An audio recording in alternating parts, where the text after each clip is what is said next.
Hey y'all, welcome back to Chasing Dreams Homestead. As you can see, we're not at the homestead. Where are we, Tad? We're at Gypsy Rain Organics. Right. My little business here in Corden. Don't be modest, little business.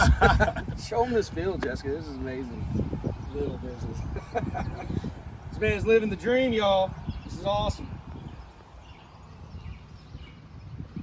Look at all those beautiful plant starts. What is a blue beauty? I've never even seen that. So they're kind of like if you're familiar with Cherokee Purple. Yeah. Okay. They're kind of like a Cherokee Purple, but the whole thing is really almost I want to say indigo color. Huh. So, and they're smaller than Cherokee Purple, so you get more on a bunch. They only get about that size. I got you. That's cool. So. That's cool. He's got a variety of plant starts out here. Our last interview with Tad was in the fall, and he was wrapping up the garden. So we were like, let's get down here and do one when it's booming. The garden is going crazy. And he's got a whole separate garden across the road. That's going to be your tomatoes, right? Yeah, actually, this garden is, so between this one and the one in the field, there's 5 gardens altogether. This is the, I guess, second to the smallest. And there's 3 that are bigger and one. So there's 3 that are bigger and one that's smaller that we've got right now. 3 that are bigger than this one. Yeah. Wow. I assume Well, you got one is at your parents'. Yeah, the smaller one's at my parents'. The one out here for the cucumbers and tomatoes, and then various other stuff like some squash and some other things that we're just messing with out there. That one. Then we've got one over here that's next to where we keep the chickens, and that's got a lot of the same stuff that's in here. And then one on the other side of the farmhouse has got all our potatoes in it. We're growing 4 different kinds of regular potatoes, from a purple, the French fingerlings, one that we're growing for new potatoes, and then we've got about 3 different varieties of sweet potatoes. You growing them in the ground, or are you putting them in containers? In the ground. Yep, that's the way to go. I tried that container stuff, man. I think it just gets too dry. I don't think it does as well. I think if you're hurting for space and you're just growing it for fun, like on your back porch or something like that, container growing is fine.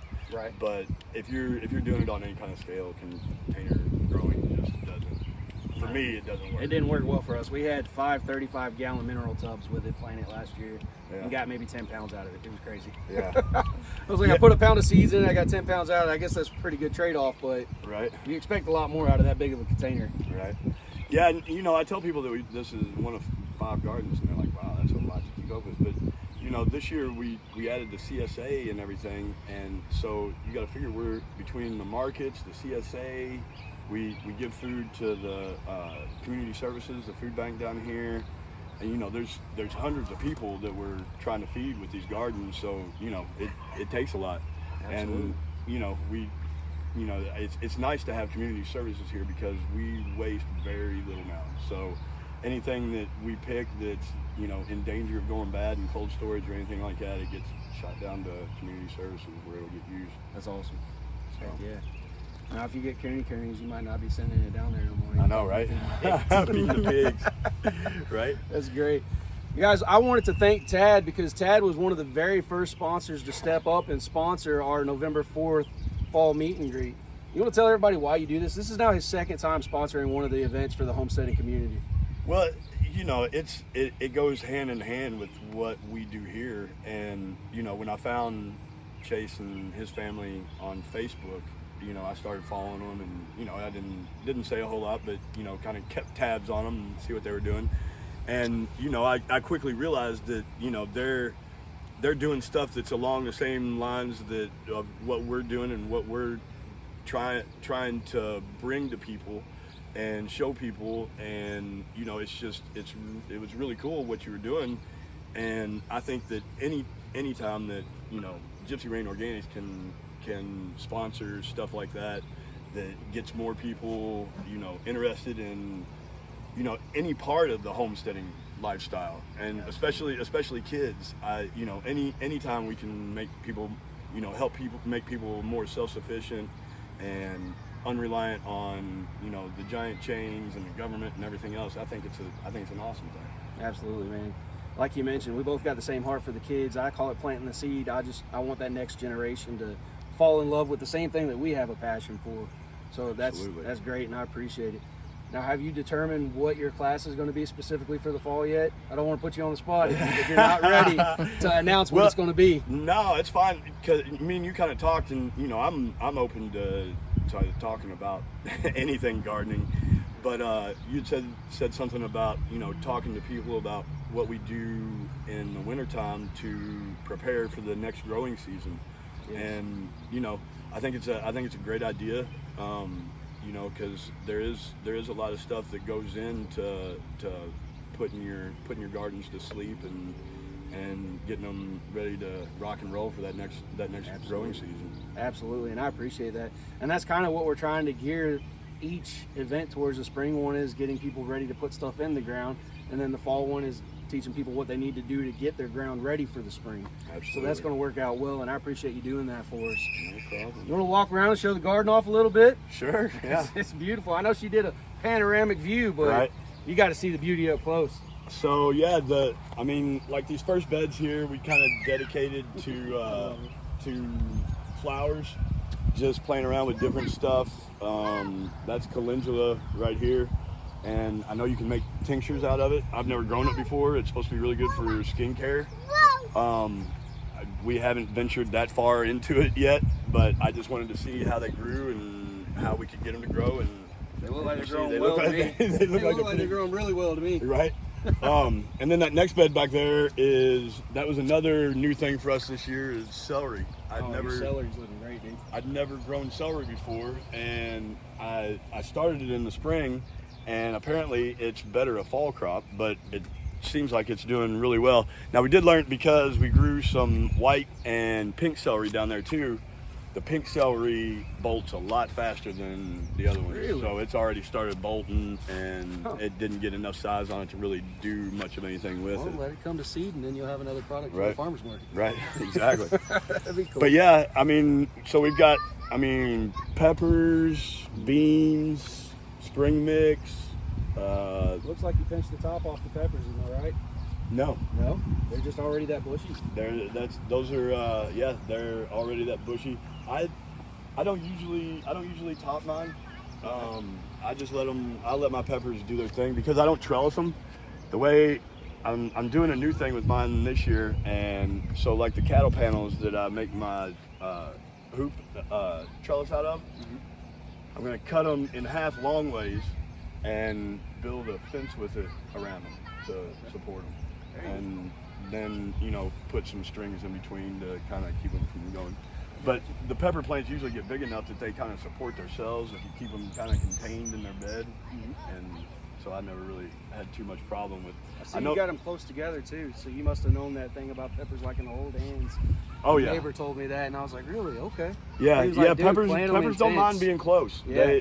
They don't get the viruses that tomatoes get when they don't have good air circulation and stuff like that. Right. So they really don't mind being, as far as I've been able to tell, they really don't mind being too close. Yeah, I've seen that. And then so we've got beans, then salad mix there that we've been cutting on, some cabbage, this is So here's the part that I love about your cabbage. My wife is getting anxious because our cabbage also has holes in it. And I told her that's to be expected, because we are not growing commercial products that are covered in pesticides and chemicals. So the holes mean that if it's good enough for the bugs, it's good enough for us. Yeah. Well, and that's something that you got to get into. It's I feel like we're as much going to markets and stuff like that. We're as much educators as we are anything, because people look at a lot of your products and they see your organic products next to these products that have been sprayed with pesticides and herbicides and everything else, and shot up with all kinds of fertilizers and everything else. And yeah, they're not going to look as perfect, but I guarantee you the stuff that we're growing is 20 times better for you, packed way fuller of nutrition, and not all the pesticides and herbicides that are gonna damage you. Absolutely. I mean, all that stuff. You're actually eating you're not gaining anything. It's actually a negative, because your body's fighting to get all that other crap out of you. Absolutely. Absolutely. I know that back when we were going to like the U-Pick sweet corn patches, if I couldn't find an ear of corn with worms on it, I wouldn't buy the corn. Right. I was like, if it can't get corn worms, I don't want it. But yeah, there's a reason that it doesn't have any worms on it. Yep. Exactly. And it's not because the farmer's doing anything good to it. No. But yeah, and then so this is one of our carrot beds. That's Man, those look great, dude. So there's 4 different colors of carrots in there. And see, I always thought that those did best in the fall, but these look like they're doing awesome. Yeah, so carrots are one of those things that since I've started growing them, they seem like they take a long time to mature. Mm-hmm. So unless you're starting them, I guess maybe June, then I just don't see how they've got enough time to mature before your daylight cycle gets too low. Yeah. But that's just how it's worked out for me. Other people might have a completely different take on it. But yeah, then our chard and I love chard, man. More spring mix. Saute that chard up and it tastes just like spinach. It's amazing. This is another carrot bed. This is our sugar snack carrots. So our typical orange carrots. They're supposed to be. I planted them later because I'm trying to take them all the way into fall, because all root crops are, to me, in my opinion, are better in the fall, especially once they get one good frost on them. Makes them sweeter. Makes them sweeter. Yep, makes them sweeter. Absolutely. So that's what I planted this bed for. Is mostly going to be for fall carrots, and they're sugar snacks, so they're sweeter carrots on top of that. So hopefully these things are going to be really good. And then this is a new one for us. This is 2 different kinds of okra. That's what I was thinking it was okra. Which ones did you go with? So I've got, we did a typical spineless okra, and then we're growing an orange okra too. Okay. I did that mother load last year. That stuff, dude, when it comes on, if you don't pick it right away, you'll have like almost foot-long pods. It's really crazy. It goes crazy. And that was Baker's Creek, and I know you like Baker's Creek. Oh, I love Baker's Creek. Yeah. Yeah, that mother load just went nuts. As soon as it started, you're like, all right, one more day. It was kind of like the zucchini joke, man. One more day and it'll be right. And then you're like, whoa, man. Too far. Yeah, absolutely. Man, this is beautiful, dude. It is. I love it. I love what you guys are doing out here. Appreciate awesome. it, man. He's living my dream, y'all. One day. One day. One day I'll have a garden this pretty and a beard that good, I promise.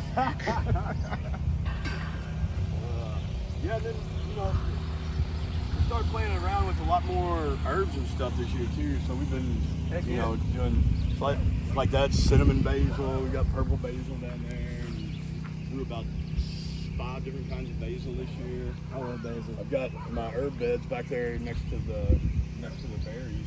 I got you. Doing everything from sage to oregano.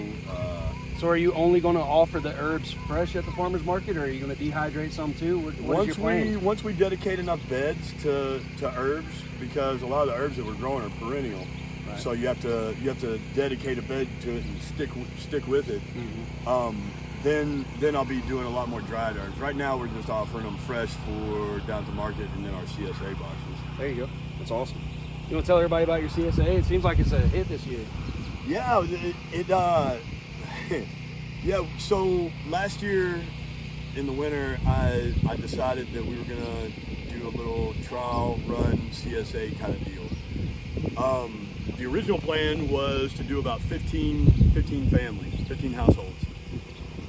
We put it out on Facebook and we had so much interest. I was like, well, I think you filled it in a day, didn't you? It wasn't even a whole day. Yeah, we filled the 15 spots so quick. I was like, well, crap. I was like, well, let's stretch it out for another 15. So we put another 15. So we've got 30 households that we're doing now. Wow, that's awesome. And I was really nervous about it because it was twice as much as I had originally planned on taking on.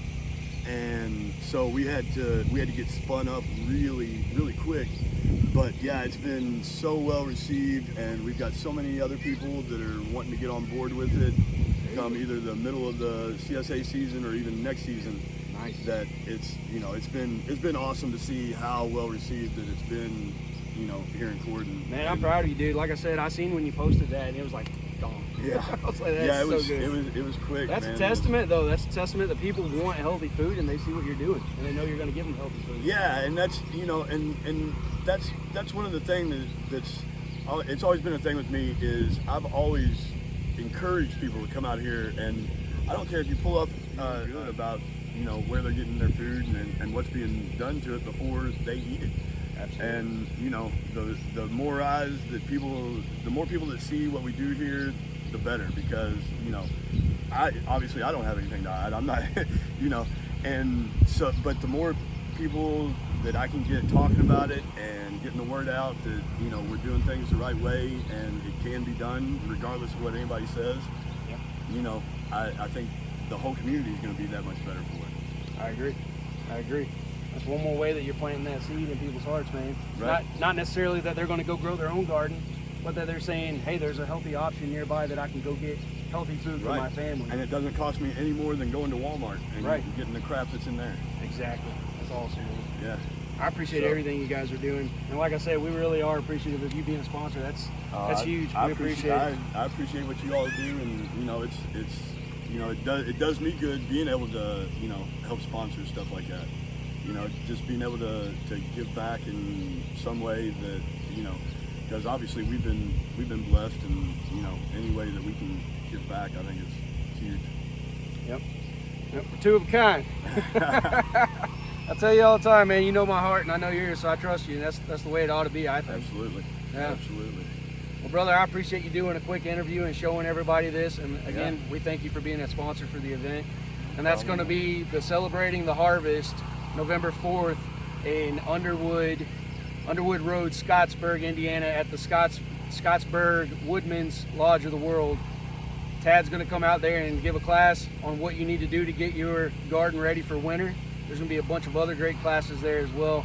So you guys. Oh, and one more thing, guys. There you go. I hope you all took notice. Chase always talks about, you know, the Hollywood homesteads and all that stuff. I hope you all took notice of all the stuff that doesn't look perfect around here. I mean, as much of a market farm as a lot of people would say we are, we're still bootstrapping a lot of stuff. So don't think we're any more perfect than anybody else. That's right. Just wanted to throw that in there. Yeah, he's keeping it raw and real with you guys. I mean, honestly, I don't know if you're a farmer if you don't have clutter, though. That's just right. Yeah, you're not a true farmer if you don't have some kind of clutter going on. Right. Or if you are, I don't see how. Yeah, no, that's because they're not farming anymore and they've got a whole crew doing it. Yeah, exactly. That's what it is. Anyhow, y'all, we appreciate it. And as always, till next time, keep dreaming. Later, guys.